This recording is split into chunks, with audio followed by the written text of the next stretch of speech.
they both are very what we call ask assertive. Write this down, take notes. I will be writing this down, take pictures.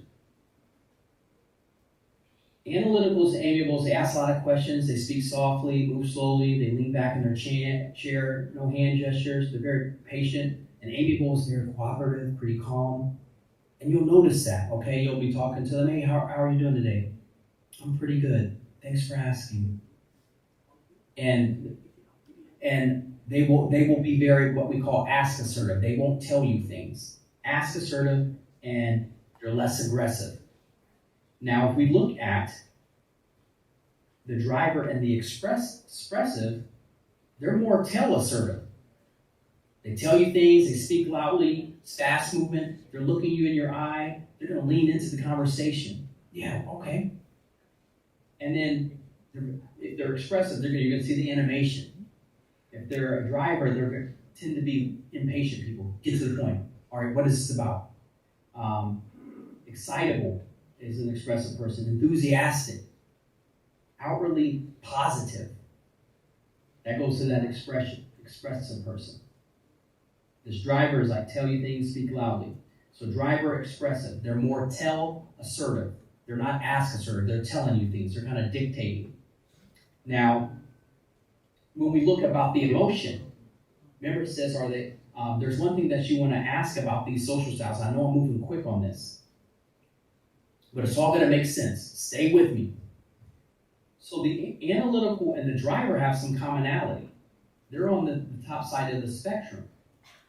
Now, even though the analytical asks and the driver tells, both the analytical and the driver are more, they don't emote. They control their emotions very well. They don't emote. You're looking for that. Very formal. Many times a driver will have a suit and tie on.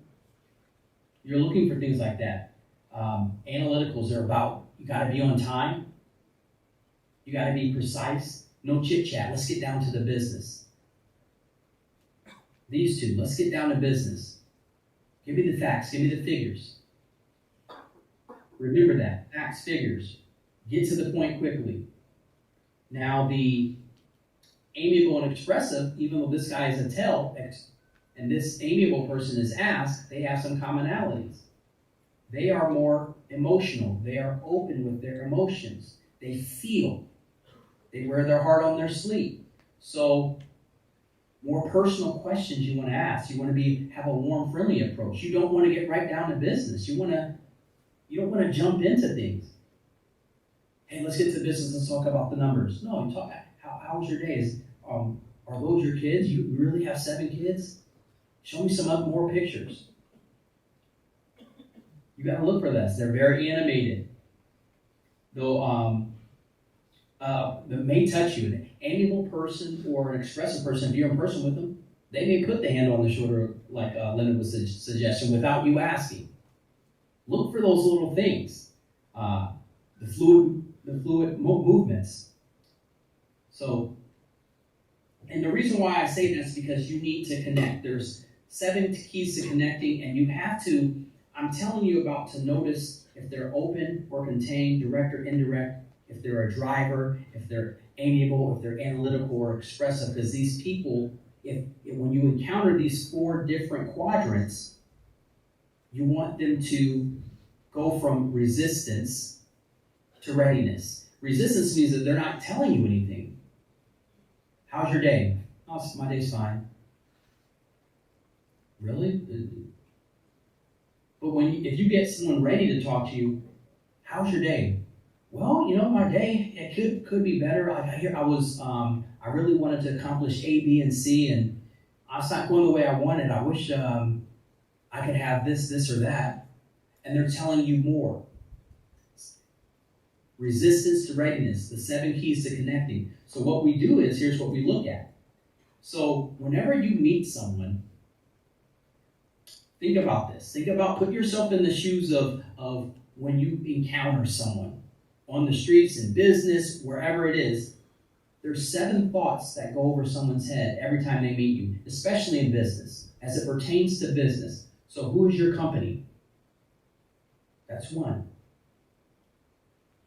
It's what are your motives?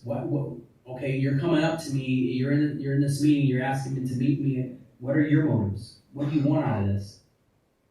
What is this meeting about? What's the agenda? What do we have in common? Are you my type of person? So what do we have in common? Those are just simple commonalities. Do we both like sports? Are you my kind of person? That's just simple things like showing up on time. If you notice someone's in a driver and you're wearing a suit, they're wearing a suit, yeah, you have that in common, but that person's like, you know what? This person likes to wear suits and he's respecting me. That's my type of person. Who are you? So who are you? Who is your company? What is the objective of this meeting? Where are we going with this? These 7 keys exist whether you want them to exist or not. They're over people's head, and you're sitting here talking to people saying, hey, I got this new product, or I want to do this, or I want to do that for you, and you haven't answered any of these questions in their head. So they're resistant to tell you anything. So quickly, I'm going to talk to you about, when we talk about there's 2 paths that we can take when connecting with someone in a business situation. So we have this issues first path.